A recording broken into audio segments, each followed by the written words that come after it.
Tudo bem? Mais uma vez a gente aqui reunido nessa mesa de discussão para fazer esse bate-papo, continuando com essa nossa série especial a respeito de inteligência artificial. Estou recebendo agora nesse momento representantes aí do curso de medicina e também de fisioterapia. Já já a galera se apresenta, porque afinal de contas esse nosso bate-papo é múltiplo. A repetição da presença minha é já mais tradicional. Nosso convidado especial também, Juliano Kimura, está aqui com a gente. Mas não posso deixar de avisar mais uma vez. 23 de novembro de 2024 é o dia que a gente está fazendo essa gravação. Para deixar essa data marcada é importante, porque vários assuntos que a gente vem discutindo nesse espaço podem já estar talvez desatualizados no momento em que você estiver assistindo esse vídeo, ou talvez até acertando aqui algumas previsões, porque algumas previsões já foram lançadas em alguns episódios também. Então, para que isso fique claro para todo mundo, a gente já deixa marcada essa data, tá bem? Eu sou Hilário Vettori, então estou aqui recebendo o pessoal na programação do nosso podcast da instituição, que é o Inova Fema, e a gente produz conteúdos, tem diversos outros episódios, mas essa série foi gravada, foi pensada especialmente para a gente discutir a inteligência artificial dentro dos cursos que a Fema oferece. Por isso eu disse que agora a gente vai estar reunido com equipes, com pessoas para discutir isso dentro da área da fisioterapia e da medicina também. Mas os convidados, já de antemão, recebo e agradeço a presença de vocês. Também temos alunos aqui da medicina, publicidade, acompanhando essa nossa gravação, está aqui ao vivo, inclusive com possibilidade de fazer perguntas. Um abraço carinhoso à nossa galera que está aqui do lado. Muito obrigado pela presença de vocês também.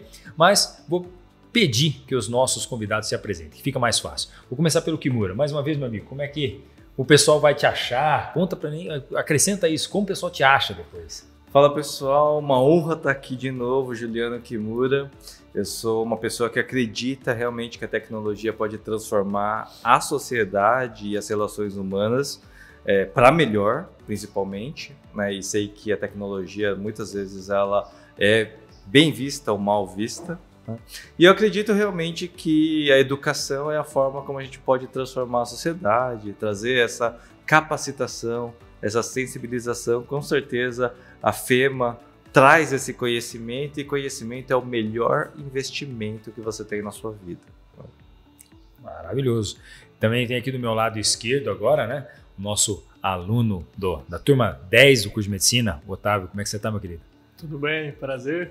Primeiramente, queria agradecer o convite de estar aqui presente, representando o curso de medicina. E então, como já dito, eu sou o Otávio, atualmente estou na turma 10, na oitava etapa, finalizando. Daqui 3 dias faço a última prova, finalizo a oitava etapa, e o quarto ano inicio ano que vem o quinto ano de medicina. Sou também sócio fundador e CEO da empresa Evolu, que nasceu aqui na Fema. Ela nasceu no Hub e estamos aí. E hoje também fazemos uso da inteligência artificial lá com a gente para ajudar em alguns processos, mas estamos aí, seguindo a faculdade. Tá certo. Essa parte. E construindo conhecimento e já colocando a IA para funcionar. Sim. Cássia, querida, conta pro pessoal um pouquinho mais de você, nossa coordenadora do curso de fisioterapia. Que ainda não sabe. Então, eu sou Cássia Regina Saad Pacheco, sou assisense, fisioterapeuta, docente. Iniciei aqui na Fema em 2018 e faz, eu acho que 5 meses que agora eu estou como coordenadora do curso. Então, eu venho participar a convite, né, de vocês para que a fisioterapia possa discutir, trazer alguns senões aqui, né, senão, ou alguma coisa assim que a gente possa descobrir que realmente vai ser um sucesso a IA na fisioterapia mesmo.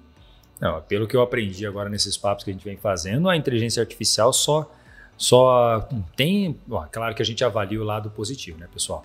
O lado positivo das coisas, a gente não está pensando no uso da inteligência para a prática de nenhuma situação ilegal, nem nada que proporcione o mal para as pessoas. Mas nesses cenários, eu tenho aprendido que a inteligência artificial consegue contribuir em todas as áreas. Mas só para a gente entender um pouquinho melhor, Kimura vive e respira a inteligência artificial.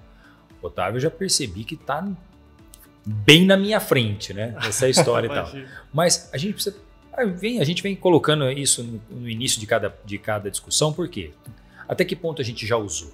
Até que ponto cada um de nós já conhece isso? Porque, afinal de contas, se a gente conhece pouco, a gente representa uma equipe. Se a gente conhece muito, a gente representa outro grupo de pessoas. Então, Otávio, como é que está no teu dia a dia? O que você já viveu com inteligência artificial? Bom, a inteligência artificial hoje ela é bem presente, porque assim, ela facilita muitos processos e agiliza muito. Então, dentro da medicina, a gente tem uma carga de matéria muito grande. Então, assim, isso, se você souber usar de uma maneira correta, você consegue adiantar um processo bom. Então, hoje eu utilizo principalmente colocando livros e documentos para ela, e tanto fazendo perguntas para ela, quanto gerando questões para eu estudar e ajudar eu a pegar o conteúdo mais rápido.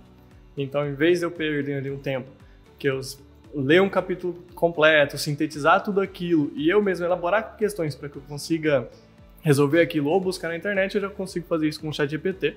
Atualmente eu tenho o ChatGPT pago, que ele permite isso. Então, o que eu mais faço hoje com a IA dentro da medicina como estudante é utilizar ela para meus estudos. Então, eu diariamente mando para ela, faço perguntas para a resolução, tanto até para resumos e síntese daquilo, mas sempre colocando ali um livro. Então, legal, preciso estudar uma fisiologia, eu coloco o Guyton ali e peço para ela em cima daquilo para dar um banco de dados mais fidedigno para ela, não deixar tão amplo. Esse é o que eu faço atualmente dentro da medicina. Muito bem, Cássia. Você já usou alguma tecnologia dessa ou é como eu, que praticamente não usa? Na verdade, as coisas que eu utilizo, que tem inteligência artificial, ela vem embutida, né? Quando você faz uma pesquisa hoje no Google, por exemplo, você já tem ela ali a seu favor. Nas aulas que a gente acaba preparando, se você for pensar, né, lá no PowerPoint, você tem já algumas coisas que estão embutidas com a inteligência artificial. Eu estava falando alguma coisa de mídia, de celular, por exemplo, ele já me deu uma ideia de como eu poderia utilizar a arte ali naquela apresentação. Então, eu tenho uma limitação e eu sou daquela geração de que quando o micro-ondas chegou para causar problema, com fogão e com forno. De que quando o celular chegou, eu só fui entender que o celular realmente era bom o dia que eu fiquei presa dentro do consultório esperando uma ligação que era um avião que ia transportar um paciente na época, que no caso era meu tio, e que alguém tinha que ficar ali para poder resolver a questão. Foi quando eu entendi que o celular junto era uma coisa positiva. Então eu ainda estou nesse processo. E conversando inclusive com uma das professoras que era para estar aqui hoje, que eu acredito que ela seria melhor representação aqui para fisioterapia, ela falou: Cássia, é tudo isso que você faz, mas melhorando, porque você alimenta a IA para ela te fornecer, e não que ela vai te dar tudo pronto como as pessoas acreditam que vai acontecer. Então, eu ainda estou nesse processo. E que se imperar a moral e ética, a gente vai longe com a IA, podendo aproveitar de uma forma produtiva e significativa mesmo em qualquer área. Sim. Ó, eu quero aproveitar esse gancho, acho que um pouco dessa sensação que você traz, ela é mais comum do que a gente pode imaginar. Porque sempre rola aquela resistência. Será que isso vai tomar meu trabalho? O que a IA é capaz de fazer? O que esses robôs vão acabar fazendo? Será que vai ser como nos filmes de ficção científica que a gente assistiu? E a gente tem realmente esse pezinho atrás, fala, peraí, vamos um pouco mais de calma, né? Ou vamos entender melhor, talvez essa velocidade, porque a velocidade é exponencial, é bem provavelmente um dos fatores que nos preocupa. Eu também me coloco nessa mesma posição. Eu acho que, como um iniciante também no uso de inteligência artificial, porque eu me considero um iniciante nesse ambiente, essa sensação de estranheza também acontece comigo. Assim, tá, será que essa informação é bem fidedigna mesmo? Será que eu perguntei direito? Porque eu fui fazer um teste no GPT, fiz uma pergunta, ele me respondeu. E eu falei, não, tá errado. Eu falei, não, quem perguntou fui eu errado. Eu perguntei um negócio e ele me respondeu o que eu perguntei. É maravilhoso. Eu errei a pergunta e eu achei que era ele que não sabia. Eu não sei nem perguntar. Mas aí que tá. A instrução, naquele momento, nessa primeira fase, o primeiro contato, eu não passei a instrução adequadamente. Então ele entendeu o que eu perguntei, não é o que eu queria. Que é aí que vem a posição nossa dos humanos, né? A nossa posição enquanto criadores de conteúdo e seres pensantes, para colocar a informação para ele trabalhar, para ele se tornar realmente o que ele é, ferramenta para a gente. Não é mesmo, Kimura? Quando a gente para pensar que a IA ela traz algumas soluções, na verdade, até a palavra perguntar, eu não concordo muito com a palavra perguntar, porque quando você pergunta algo para alguém, você perguntar para o ChatGPT, você está imaginando que ele saiba a resposta. E como ele é pré-treinado com a base das pessoas, aí teve, até no outro episódio, a menina falou um termo lá, que é o senso comum, né? Ou, por exemplo, aquilo que usa para treinar a base, muitas vezes não é o melhor resultado. Porque se você parar para pensar, a inteligência coletiva é mais burra. Porque você nivela por baixo. De uma pirâmide, né? Você tem uma pirâmide. Aí você vai falar assim, maior volume de dados é o quê? Maior volume de dados é aqui embaixo. Não é aqui em cima. Aqui em cima é um pequeno grupo de dados acadêmicos, de pessoas que estudam, profissionais altamente capacitados. Expertise real, prática. Aí você vira e fala assim, legal, vamos descer aqui embaixo, você tem um monte de gente que não tem nenhum conhecimento e até vezes acontece de tipo pessoas dentro do TikTok se passarem por fisioterapeutas, por exemplo. Sim. Que é aí que eu acho que entra essa questão de, legal, quem está produzindo conteúdo nem sempre é a melhor pessoa. Parece que é o maravilhoso ali, né? Esse é a apresentação que conta ali, né? Que é o uso da IA. A IA está treinando com base nos dados que foram digitalizados. Mas vamos supor que a gente tenha o melhor conhecimento prático em campo e esse conhecimento não foi digitalizado. Esse conhecimento nunca vai poder estar dentro de uma IA. Nunca. Então, se ele não foi digitalizado, ele não vai poder usar essa base de conhecimento. E aí que entra, acho que a evolução, que é o caso o ChatGPT, o O1, eles já mostraram um recurso que você consegue fazer uma videoconferência com a IA. E aí eu imagino o pessoal fazendo fisioterapia com uma câmera aberta, né? E sei lá, a IA vai estar conversando com a pessoa, fala assim, faz tantas repetições assim, assado, mas ele não tem vídeo ainda. E aí você começa a entrar num futuro onde talvez tenhamos assistentes pessoais em IA. E aí, eu puxando ainda do seu gancho lá da pergunta, que é uma coisa que eu vivo no dia a dia dentro da sala de aula, dá para os alunos a oportunidade deles fazerem uma pergunta sobre o assunto que eles estão estudando. O que é uma dúvida sua? E tem aluno que não consegue ainda nem fazer pergunta, porque aquilo ainda não está dentro dele. Ele ainda não aprendeu, ele ouviu, ele ainda não conseguiu pensar de uma forma que ele possa reproduzir isso. E aí, quando eu penso na IA sendo usada de uma forma inadequada, em que ele quer que respondam as perguntas que ele ainda talvez nem saiba fazer. Então, aí vem uma segurança, né, de que ele não responde para você aquilo que ele não sabe, que é aquilo que você ainda está aprendendo. Então, não usar de uma forma para construir o seu saber, que isso é seu, é da sua subjetividade, que você vai ter que ir lá, viver, aprender e ainda depois ensinar para ela poder trazer para você, para facilitar o que você sabe, porque você sabe do Guyton, você sabe do livro, você sabe da disciplina. Ele só dinamiza alguma coisa que você já sabe. É essa minha resistência, é essa minha preocupação com esses que estão iniciando para entenderem, né, como usar essa ferramenta. É aí que eu Porque fico. também tem uma questão que me parece visível, assim, né? Que a gente, enquanto docente, a gente fica preocupado com o futuro da formação do senso crítico e o efetivo conhecimento. Porque o Kimura comentou aqui no episódio passado, falando sobre que a geração atual, a nova geração, ela vai entrar jogando o mundo como se fosse um jogo no nível mais fácil. Porque os recursos vão estar ali muito à disposição, vai estar mais disseminado.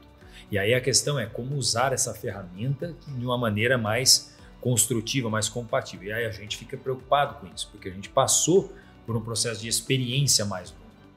Mas é aquela história, a tecnologia ela vem para se instalar, ela não pede licença. Então, quando a gente pensa, acho que nessa preocupação com a inteligência artificial, é justamente para diferenciar o que é conteúdo de formação, o que é informação de uma compreensão. Que aí nós vamos ter que nos colocar, enquanto docentes no médio prazo, provavelmente, nessa posição de orientador também. Falar, pessoal, isso daqui é uma informação. Provocar, tem certeza? Isso, talvez, ok, ao invés de nós desestimularmos em alguma medida, talvez, critique isso. Você tem certeza? Porque de onde você sabe que essa informação é segura? Porque, como eu disse, eu perguntei de um jeito, a resposta que veio foi o que eu perguntei. E eu falei, não, mas como assim? Está errado. Olha que interessante, eu pude dizer que estava errado porque eu já sabia. Eu perguntei algo que eu já sabia para testar. Então, pessoal, pergunte algo que você já saiba a resposta para ver se a resposta vem corretamente. Mas é interessante fazer essa validação do conteúdo da resposta, porque a IA foi treinada por centenas de milhares de pessoas e não necessariamente a professora Cássia, não necessariamente o professor André, a professora Fernanda, etc. Porque, afinal de contas, a gente aqui está conectado. Mas é aquela parte boa. Se a gente está com o aluno, a gente está na sala de aula, a gente pode fazer o que a inteligência não faz, que é sermos humanos e favorecer esse conhecimento perfeito. Né? Esse senso crítico, estado da arte da humanidade. Eu acho legal que até o Otávio, né? O Otávio estava comentando que ele usa para estudar e pegar... Eu acho que a geração que está chegando, se você não tem a IA e o ChatGPT no seu modo premium, no seu modo mais caro, você vai consumir mais tempo. Acho que essa que é o paralelo. Né? Exatamente. Porque, por exemplo, quanto tempo você levaria para estudar o mesmo livro sem o ChatGPT? Vixe. Muito mais. O ponto dele ali é tanto da síntese, e às vezes você pede para ele explicar de forma diferente, e aí é um paralelo que eu faço, que é tanto assim, se eu vejo um conteúdo ali, eu faço a leitura no próprio livro, com certeza. Sim. Mas aí às vezes eu acho que ficou um pouco mais complexo do que eu gostaria e eu peço para ele explicar de uma outra forma, e aí vem tudo no prompt, né? Então a forma como eu faço a pergunta, e normalmente as perguntas até ficam longas, porque aí eu vou pedindo. Então eu falo assim, agora você é um médico especialista em tal área, com conhecimento, e aí eu anexo o livro que eu quero, os capítulos tais. Como você me explicaria isso para um aluno que acabou de ingressar no curso de medicina? Ele vai sintetizar aquela matéria para mim de uma forma muito mais prática e palpável, que eu tenho a compreensão muito mais rápida. Então eu consigo adiantar esse conteúdo, consigo passar para os próximos uma velocidade muito maior que sem o ChatGPT, vixe, eu demoraria bem mais. Exato. E muitas vezes só sanaria, talvez no dia seguinte, perguntando para um professor. Que eu acho que é uma coisa que pode acontecer para o futuro. Acho que é uma reflexão e uma provocação. Que eu acho que talvez para o futuro, as formações, elas talvez no futuro, em vez de durar 5 anos, 8 anos, possa durar 3, possa durar 4, né? Porque acho que não depende do tempo, mas sim do período de capacitação. Né? Acho que isso precisa ser revisto, né? Porque a gente está vivendo um novo cenário agora. Eu já não consigo ver a gente estudando 10 anos, né, para coisas que a gente pode hoje aprender em menos tempo, mais rápido e mais ágil. Eu acho que é uma reflexão que a gente pode ter, que eu acho que é importante. Na medicina, a metodologia que a FEMA usa é aquela metodologia ativa de produção de conhecimento. Então já é uma metodologia que tem uma característica diferente. Então o próprio conhecimento já vem sendo transmitido de uma forma que te dá mais autonomia, né? Que o aluno busca mais. A aula expositiva é aquela tradicional, senta lá, o professor fala, depois pega junto os cadernos e vai para casa. É uma forma muito mais analógica de transmissão do conhecimento e ela só se transmite a informação. Dessa outra forma, a ideia é criar a vivência e a experiência. Então você está, assim, já tem uma certa mudança aí também, já tem uma cara diferente. E quando você fala disso, eu fico reticente no sentido de que como eu manipulo esse tempo para esse conhecimento? Que já é um tempo que as pessoas não estão conseguindo ter para se dedicar. E aí ele fica mais longo porque ele possibilita você viver o que você tem nessa correria do dia a dia para conciliar todas as coisas. Agora, se a gente vivesse unicamente para uma determinada situação, talvez funcionasse. Isso na minha visão, não sei se eu peguei o que você realmente estava querendo dizer, mas eu me preocupo muito quando na metodologia ativa a gente tem essa vivência prática muito maior, ainda num perfil de um aluno muito bacana, porque ele busca o conhecimento, ele tem esse comprometimento versus esse ensino tradicional, né? Que nós temos o aluno que tem que ainda ouvir alguém dizendo, porque ele vai ter que correr atrás de outra coisa nesse meio tempo, mas aí a minha preocupação fica de que ele ainda não consegue utilizar o tempo que ele está na sala de aula, retendo o saber, informações para memorizar o que ele ouve. Porque eu falo hoje, amanhã a gente conversa de novo, é como se eu não tivesse dito aonde que ele estava, que ele não estava naquele ambiente.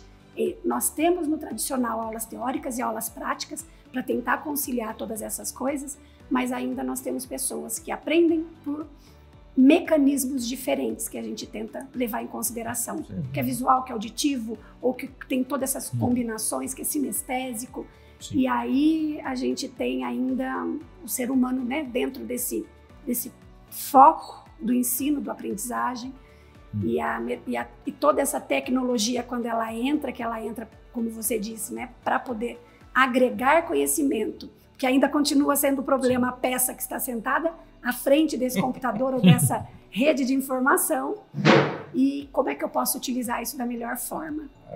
Sim. E aí eu bato, né? A gente tem que formar pessoas capazes de utilizar de forma ética, de forma coerente, porque ainda as pesquisas precisam, e tudo isso que a gente está falando, né, precisa. Vamos tentar trocar um pouquinho, sair um pouquinho dentro do ambiente acadêmico e pensar no profissional que já está bem formado e que está lá, é bacana demais. E que está lá no ambiente de trabalho. Porque eu fico imaginando, a gente já teve a oportunidade de conversar isso aqui também hoje, em um outro episódio, imagina a sensação, assim, né? Vamos começar com a ideia da física. Depois a gente vai para a medicina, porque eu tenho uma questão legal que casa com o que você está curioso também para saber, tenho certeza. Quando a gente começou a desenvolver as próteses, órteses, etc., que elas ficaram mais modernas, melhorou a condição de vida dos pacientes, a recuperação, talvez até completa, de algumas lesões que anos atrás não era possível, e a gente gostou disso, né? Não consegue imaginar, por exemplo, você que tem a visão perfeita disso, uma inteligência artificial que esteja ali se comunicando com o paciente, fazendo parte da orientação médica dele. Então, todos os dias ele tem que fazer uma sequência de exercícios, e aí vem a inteligência artificial e fala com ele: e aí, olá paciente, tudo bem? Vamos lá começar os seus exercícios. E com uma câmera ela vê o exercício e fala: não, corrija, a sua perna está muito para dentro, muda isso, senta mais uma vez. São 20 repetições desse exercício. Não seria muito interessante um negócio desse? Então, hoje eu tive contato com alguns softwares de inteligência no meio esportivo. Né? E uma empresa alemã, ela até apresentou uma solução que ela monitorava todos os jogadores dentro do seu... pegava coleta de sangue e tentava entender os hormônios e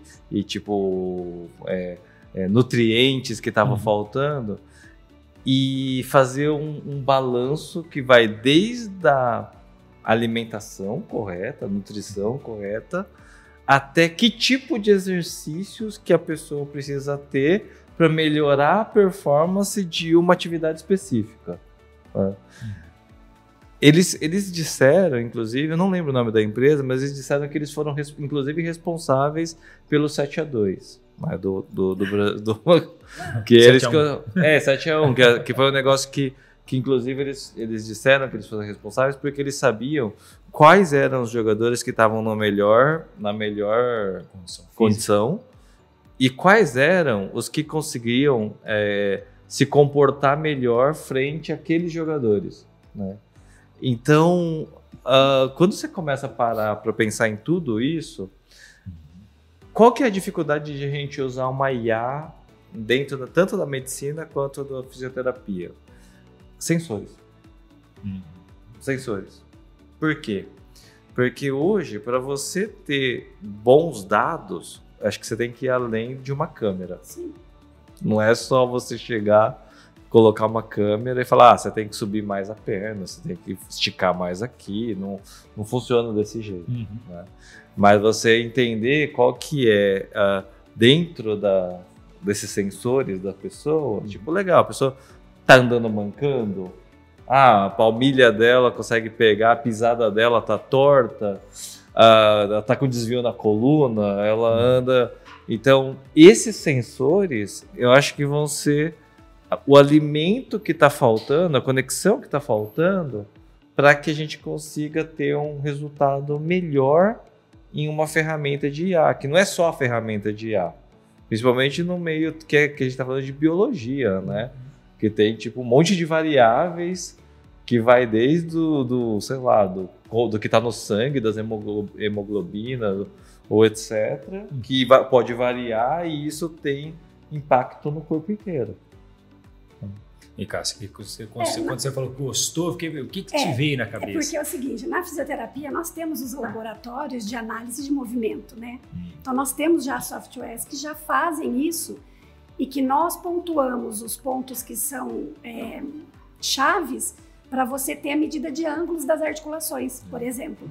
E aí quando você fala, né, olha, ele está vendo o movimento e está fazendo essa leitura, eu já estou imaginando a gente unindo vários desses equipamentos para ter lá no final um dado que talvez a inteligência artificial conseguisse fazer, mas que eu estaria dando para ela todos esses recursos. A gente tem sensores plantares, por exemplo, dentro de um tapete sensorial, onde você capta a pisada do paciente, né, como se fosse um podoscópio, dentro da podoposturologia, confecção de palmilhas, de acordo com a necessidade do paciente. Não melhora só o arco plantar, melhora a postura também da pessoa.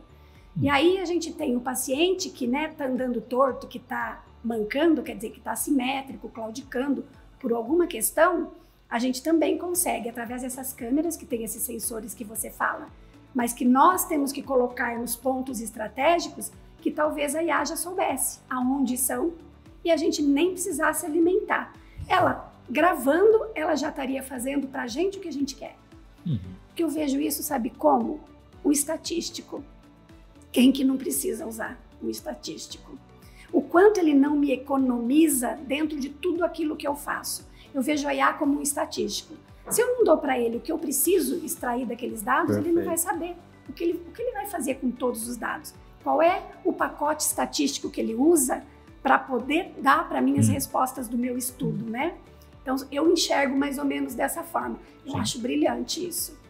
Aí seria perfeito. A gente precisa conectar isso, na verdade. Só preciso conectar. Não tem se a IA não tem os dados, ela não sabe. Ela não vai saber. É aí que entra. Que aí seria basicamente, treina a IA para ela entender a angulação da pisada, e aí você coloca o sensor no paciente, ele caminha, chega lá no final, a IA pegou os dados que ela coletou daquele intervalo, interpretou e já deu para o profissional informações. Eu vou até além, assim, se a gente falar de medicina e saúde em geral, né, a gente poderia ter sensores até mesmo para pacientes, né, onde que você consegue avaliar desde o que a pessoa come, a sua composição sanguínea, atividade física, de cardiovascular, e aí você consegue ter uma fotografia da pessoa com uma precisão que vai virar e falar assim, amigão, você vai ter que andar mais umas 3 horas por dia, né? Você vai ter que parar de comer fritura, franguinho apimentado e tal, né?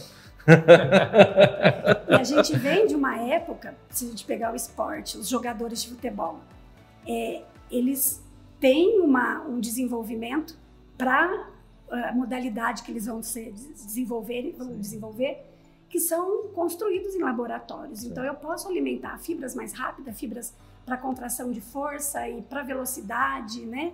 E aí a gente conciliar, além disso, muito mais coisas. Sim. Né? A gente teve muito jogador numa época que se quebrava demais até se descobrir que ele não podia só fortalecer, tinha que alongar. Sim. Isso que você traz, assim, eu já tive contato em um evento que eu acabei indo na USP com 3 startups voltadas para a área da medicina, com esse intuito. Tem uma que é para o rastreio precoce, então ele utiliza os critérios de Framingham, que é um score para risco cardiovascular. O humano a gente tem essa limitação, então se eu vou fazer isso para um paciente, eu tenho que pegar todas essas variáveis que você traz e olhar tudo aquilo, identificar e trazer o risco cardiovascular para ele aproximado ali pelo meu limite humano também. Aí ela consegue fazer isso muito mais rápido. Então, isso é feito no exterior já, ele está tentando trazer para o Brasil. Então, o rastreio para paciente será muito mais rápido. Então, o paciente, assim que ele entrar e tem o prontuário dele, ela já consegue fazer isso. E outras duas que eu tive contato também eram de imagem. Então, ele tinha um banco de dados gigantesco de imagens, tanto de tomografia, ressonância, quanto de raio-x, que ela conseguia casar e ver diferenças que muitas vezes passam perceptível para a gente. Então, o rastreio é muito mais rápido, e é tudo isso que a gente fala na questão do tempo, e o tempo para o paciente é muito importante, porque quanto mais rápido eu diagnosticar, mais rápido eu trato, melhor é esse tratamento e desenvolvimento para ele. Então, ela consegue fazer isso muito mais rápido, e ela consegue analisar essas variáveis que muitas vezes a gente deixa passar. Então, que traz até do tapete, e às vezes uma angulação ou um número diferente que casados trazem um resultado totalmente diferente, ela tem essa percepção. Claro que, desde que tenha um banco de dados muito bem alimentado e muito vasto. Mas a experiência na área da medicina, que é uma das coisas que eu queria trazer de papo, quando você pensa em técnicas que você utiliza aqui, junto com técnicas que estão sendo desenvolvidas ou aplicadas em outros lugares do mundo, algumas mais avançadas até do que as nossas, se você tem ali a inteligência artificial para te ajudar a achar essa informação inovadora lá fora e trazer esse dado para compor o seu pensamento na hora de um diagnóstico, certamente vai te ajudar, não é? Com certeza. É isso que a gente fala, a gente pode deixar a parte humana e ela substituir completamente, mas isso para atualmente, né? Porque ela é algo que avança muito rápido e com certeza ela vai ser muito mais fidedigno no futuro. Mas eu acredito que atualmente a IA, como uma ferramenta que faça essa otimização, tanto com o material que está sendo desenvolvido lá fora, quanto com um olhar mais preciso para o paciente, é surreal. Hoje já. Acredito que hoje já é surreal o benefício que isso traz. Porque aí nessa hora o profissional de saúde, ele está dedicado no paciente, olhando no olho, fazendo aquela questão da humanização, discutindo a humanização, né? Colocando em prática, não discutindo, perdão. Colocando em prática esse tratamento humano mesmo e deixando essas pesquisas, esse levantamento dos dados para a ferramenta que ajuda. Eu acho que tem um cuidado que a gente precisa tomar, que é o seguinte: existe um risco de padronização de dados que eu vou trazer um paralelo aqui. Vocês lembram do Roberto Carlos, jogador de futebol? Ele tinha uma coxa que era tipo fora do circuito. O cara tinha uma coxa que era meu tronco inteiro, sim, né? Um chute. Ele tinha um chute absurdo. Então, talvez, em algum caso, se for mais extremo, essa padronização de atividade, ela possa não forçar a pessoa a ter habilidades especiais ou acima da média. Que acho que é o caso do Roberto Carlos. Se você, como fisioterapeuta, falar assim, cara, não é saudável, você tem uma coxa desse tamanho, você vai falar pra ele, ó, para de fazer coxa, né? Para de fazer perna. Não treina mais. Não para de... mas eu acho que essa é uma reflexão boa. Porque você começa a falar de uma padronização por IA, que você começa a tirar o quê? A própria individualidade, as coisas que nos faz diferentes. Né? Se a gente pensar no Garrincha, né? Ele tinha uma perna torta que fazia dele... Que era um gênio. Ele especial. Ia ser proibido você ia botar um sapato especial nele, né? Seria proibido de jogar, né? Em alguma medida, sim, nos tempos atuais. Né? Outras coisas também que me chamam a atenção dentro dessa área da saúde ainda, e acho que tem a ver também com a curiosidade do Otávio, é usar ferramentas de inteligência artificial na produção de medicamentos ou de outros equipamentos para auxílio aí na recuperação dos pacientes. Em algum momento aí vocês já viram isso acontecendo? Algum momento vocês já viram isso?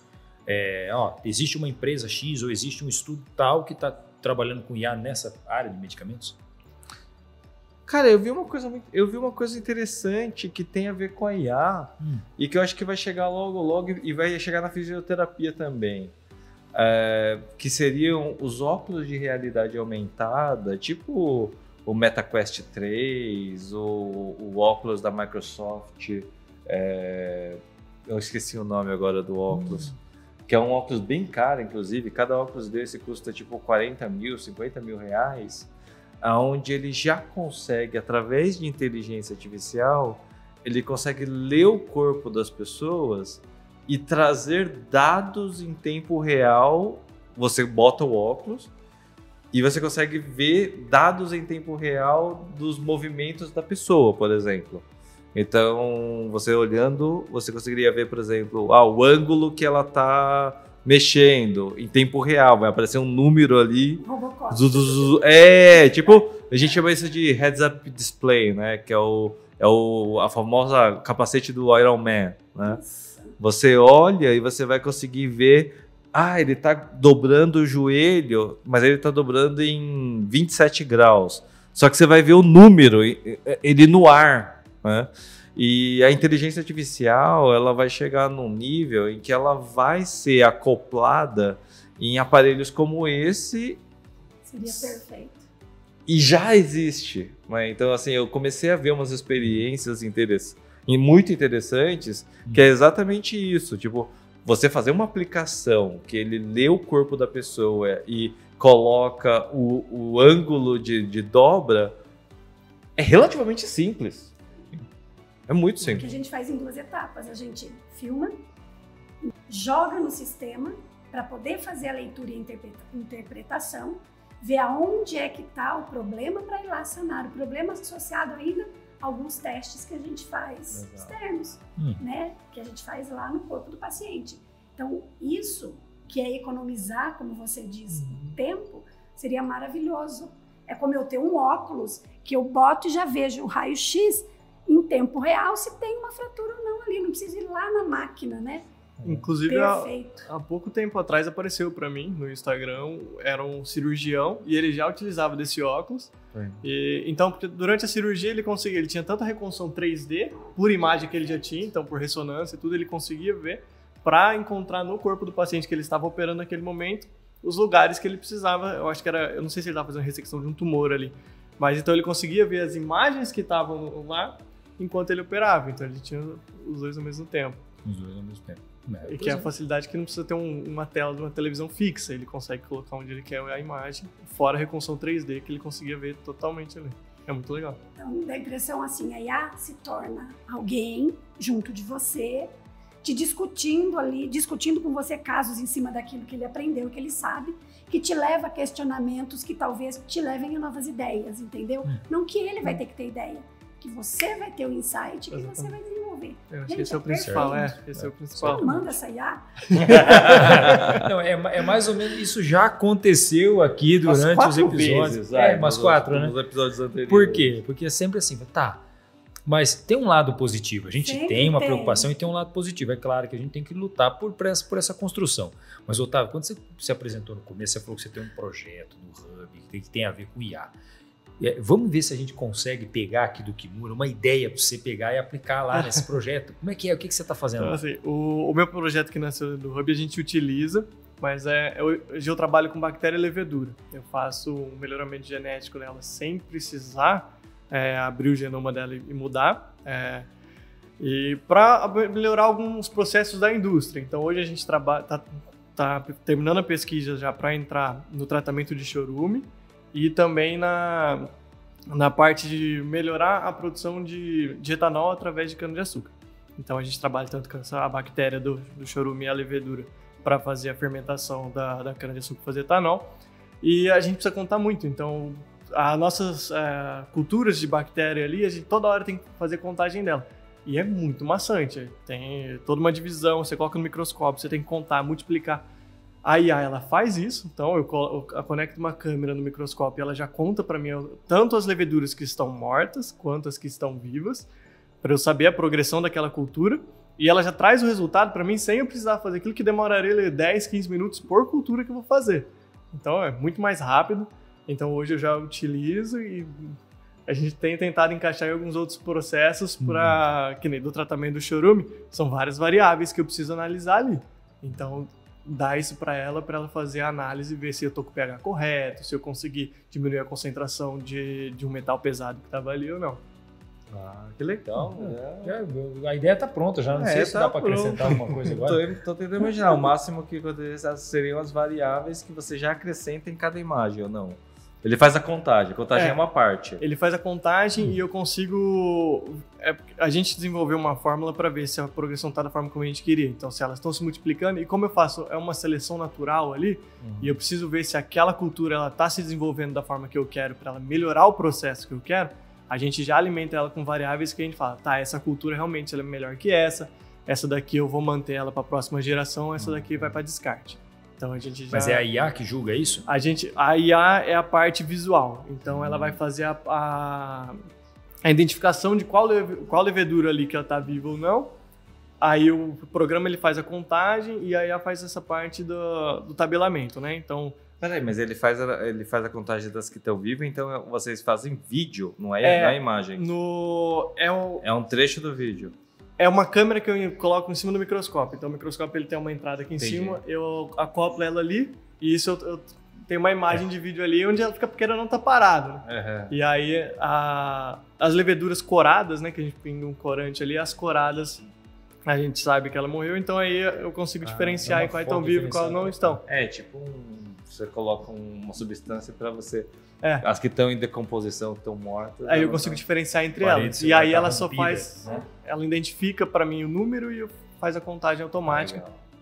Mas aí ela te dá a resposta em número, mas você tem que pegar ali, olhar o número e falar, não, essa eu vou descartar, essa eu vou preservar. É para saber se elas estão morrendo e se elas estão se multiplicando. Sim, então aí eu consigo tabelar. A pergunta é que eu tô tentando fazer é depois que ela fez as fotos, você tem que olhar o resultado e decidir, não, essa aqui sai, essa aqui fica. Ou é a IA que te diz, descarte a amostra 8. Então, atualmente a gente ainda faz isso, mas ela já dá um parâmetrozinho de... Ela encaixa em grupos diferentes para mim. Então eu sei que há 6 horas atrás essa cultura tinha um número muito menor de levedura que ela tem agora e ela está conseguindo utilizar o substrato que eu estou dando para ela. Então eu sei que essa está melhor e ela já vai colocá-la para mim num grupo das que estão se desenvolvendo.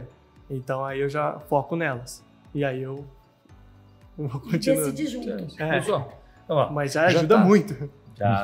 Acho que não, acho que...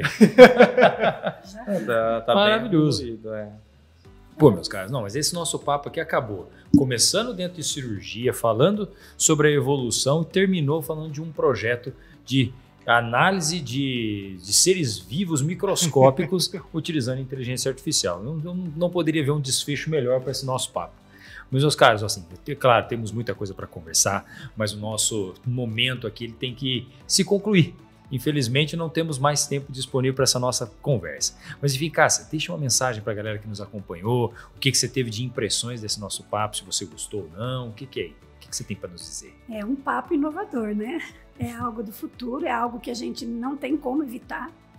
E a única coisa que eu peço mesmo é para que as pessoas usem com sabedoria e que não deixem a moral e a ética, né, serem corrompidas aí pela facilidade ou pela comodidade de tudo aquilo que elas venham produzir junto da IA. Muito bacana. E você, Otávio, o que você achou? Bom, eu, como uma pessoa que está inserida na tecnologia, né, desde novo eu já cresci com ela, eu acredito que é algo que é o que a gente falou, o humano ainda se difere muito da máquina, eu não acho que tão cedo a máquina venha substituir a gente nesse ponto.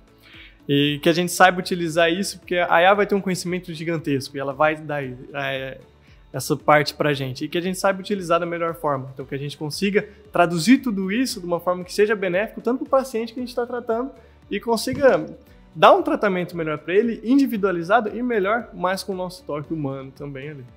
Importantíssimo. O que você gostou desse nosso papo de saúde mais uma vez? Olha, eu espero que continue evoluindo para que a gente possa viver 120 anos ainda com qualidade de vida. Acho que é muito legal a gente lembrar que na era medieval, a idade, assim, as pessoas anciãs, elas tinham 45 anos, 40 anos. Hoje a gente vive aí até os 80, 90, 100, com muito esmero. Mas no futuro acho que a gente vai chegar a 120 anos, sim. E deixar uma frase do Boas Referências aqui, né? ET Bilu. E que busque conhecimento. Então tá bem, perfeito. Então, muito obrigado por estarem aqui conosco, colocar essas nossas dúvidas, compartilhar o conhecimento, experiências, porque afinal de contas é só assim que a gente constrói. O que a gente faz aqui é a parte humana. A gente vai treinar a IA depois que a gente terminar esse nosso papo, tá? E se você que acompanhou a gente, obrigado pelo tempo que você passou conosco. Se lá no começo você não deixou o seu like, eu tenho certeza que agora esse vídeo merece seu curtir. Se você ainda não se inscreveu nesse canal, fique à vontade, se inscreva, procure aí o botãozinho na sua tela, inscrição, e também ative as notificações para receber todos os materiais da FEMA. A FEMA também está presente em todas as redes sociais, mas especialmente no Instagram. Procurem lá FEMA Assis. E claro, daqui mais algum tempo, vocês vão poder ver no Instagram todas as notícias quentes, inclusive dessas gravações, os outros materiais da FEMA. E quem quiser também acompanhar esse material no Spotify, só procurar lá por FEMAcast, que todo o material em áudio e vídeo vai também estar disponível lá para vocês, tá bem? Um abraço, obrigado mais uma vez.